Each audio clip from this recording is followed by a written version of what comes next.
Bonamici, please. Thank you, Mr. President. Colleagues, I rise in support of Senate Bill 1007B.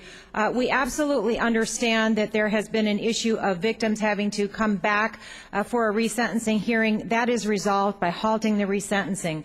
None of us is insensitive to that consequence of 3508. And also, this bill does have the timeout on the increase in earned time.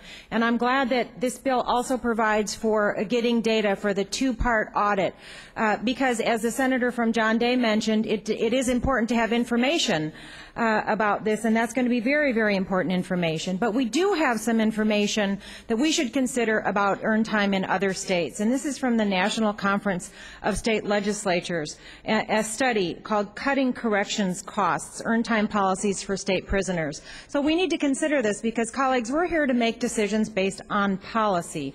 So in New York, for example, the Department of Corrections reviewed their program for 24,000 inmates, 24,000 people, and these people received approximate 6-month reduction in their minimum term. Now, it's my understanding that under 3508, it's been closer to 55 days, but these are 6-month reductions. Yes, they saved money, but that isn't all we're looking at here. Importantly, the recidivism rate for the early release group was lower, 31% lower than that for inmates serving the full term after 3 years. Also, if you look at other states, in Washington, our neighbor to the north, for example, on certain nonviolent crimes, they have earned time eligibility up to 50% of the total sentence. What have they found? The 3-year felony recidivism rate for offenders under the new 50% law was lower by 3.5% than it was for offenders under the old law.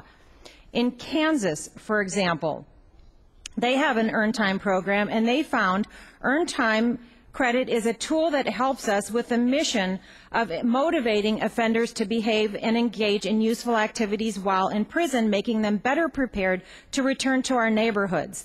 Earned time credit has resulted in a 35% decrease in crime among parolees who participated in the program.